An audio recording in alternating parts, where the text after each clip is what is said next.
afternoon, Tigers, and welcome to TigerVision News. I'm Zaris, and this is my co-host, Miley. Thanks for joining us today.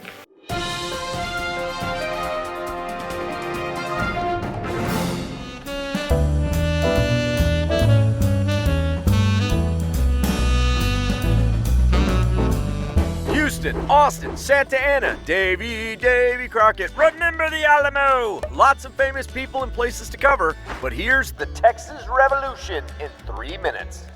So to understand the revolution, we must start before the revolution. In 1821, Mexico was big, really big, and fresh off its own battle for independence from Spain. It had a lot of land and nobody to inhabit it. Remember, Native Americans didn't count back then.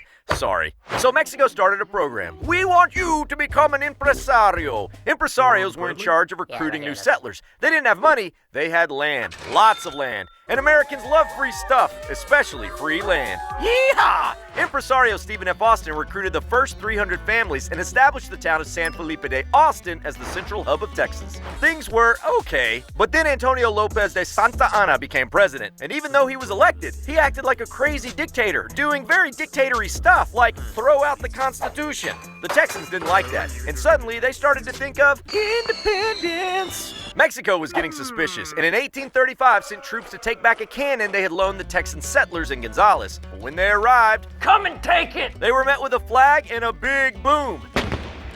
Texas had started a revolution.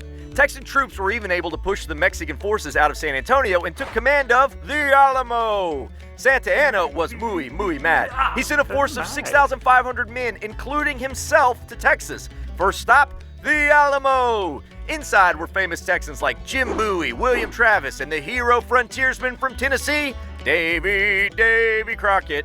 Meanwhile, over in the bustling town of Washington on the Brazos, a group of other men gathered and on March 2nd, 1836 declared, Texas is independent! 4 days later, Santa Anna's troops attacked the Alamo at daybreak, and within an hour or so, all 180 Texans lay dead, including Davy Crockett.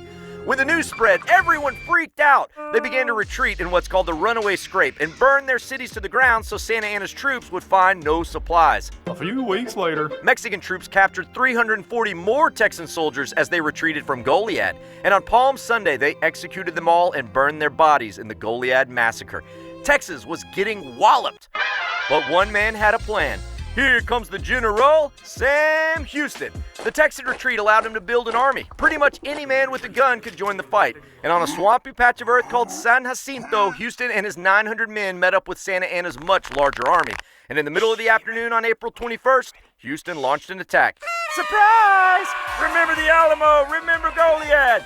The Texans overwhelmed the Mexican army and won the battle in just 18 minutes. 650 Mexicans died and only 11 Texans. Santa Anna was captured the next day, hiding in the brush and forced to sign the Treaty of Velasco, acknowledging Texas as an independent nation. Well, the revolution was over, but Mexico never officially recognized Texas, and when Texas joined the USA in 1845, it even started the Mexican-American War. But that's a whole nother story. For now, Texas was independent. Now let's check in with the sports.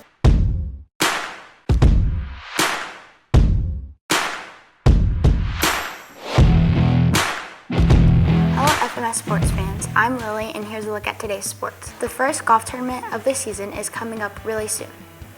Everyone in golf has been practicing hard all school year and they're now ready to hit the links and show off their skills. Let's go chat with a couple of FMS golfers. Hi, my name's Steven.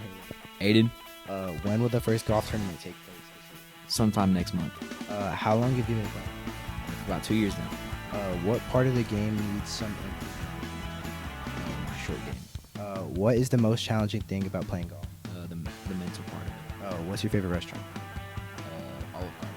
Back to you. That's all we have for sports. Back to you. That's all we have for today. thanks for watching the TigerVision News. Until then, Tigers. Bye. Bye.